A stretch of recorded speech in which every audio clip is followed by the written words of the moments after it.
তো hello everyone, আমার নতুন ব্লগে তোমাদের সবাইকে আবার স্বাগতম জানাই। যেহেতু আজকে ছিল বৃহস্পতিবার, সেহেতু আমি একটু সকাল সকালই ঘুম থেকে উঠেছিলাম। এই ঠান্ডার সময় না সকাল সকাল ঘুম থেকে উঠতে না প্রচুর কষ্ট লাগে, কী করবো, তাও সকাল সকাল ঘুম থেকে উঠেছিলাম। সকালবেলায় ঘুম থেকে উঠলে কী হবে, আমার একটা নেশা তো লেগেই থাকে, ছাদকে যেতেই হবে।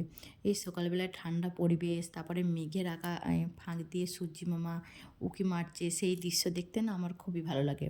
বিশেষ করে ছাদের এই ঠান্ডা পরিবেশটা আমার উপভোগ করতে খুবই ভালো লাগে। কিন্তু আবার কি ঠান্ডা লেগে যাবার ভয় থাকে, সেহেতু একটুক্ষণ বাদেই আমি আবার নিচকে নেমে চলে এসেছিলাম। তারপরে তোমাদের এই যে যেহেতু বেডরুমটা আমার ভালোভাবে গুছাতেই হবে সকালবেলা, নাহলে মন শান্তি হয় না, সেই মতন আমিও তো কাজ করতে শুরু করলাম। সকালবেলায় টুকিটাকি কাজগুলো আগে করে নিয়ে তারপরে আমি যাই নিচে যাওয়ার পর আজকে ছিল লক্ষ্মীবার, পুজোও ছিল, প্লাস আবার সংসারে অন্যান্য কাজও ছিল, সেই মতন কাজও শুরু করে দিতে হবে।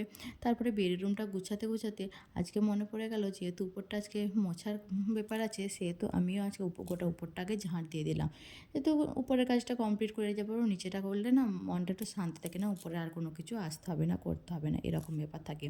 সেই মতন আমি উপরটা ঝাঁট দিয়ে দিলাম, আর হচ্ছে গমটা মিলে দিলাম, যেহেতু আজকে রোদ ভালো দিয়েছে, এই কদিন রোদটা ভালো দিয়েছে, সে মতন গমটা মিলে দিলাম। কিছুদিন বাদে গমটা ভাঙানো হবে, তারপরে আমি নিচকে এসে মুড়ি খেয়ে নিলাম। মুড়ি খাওয়ার পর তোমাদেরকে একটা জিনিস দেখাই, দেখো, আমাদের একটা গোলাপ গাছ আছে, গোলাপ গাছটা না একটা বড় গোলাপ ফুল ফুটেছে, কত বড় গোলাপ ফুল, মানে অন্যদিন এত বড় হয় না, তার আগেই ঝরে পড়ে যায়। তারপরে কি করব, আমি আনাজ কাটতে বসে পড়লাম। আনাজ কেটে এইদিকে টুকিটাকি কাজ তো করেই থাকি, আর ওইদিকে মা পুজো করছে।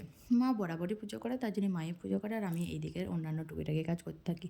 তারপরে তোমাদের সাথে তো অনেকক্ষণ গল্প করতে করতে আমি এইদিকে এই রান্নাটাও বসিয়ে নিলাম। চলো টাটা, বাই বাই।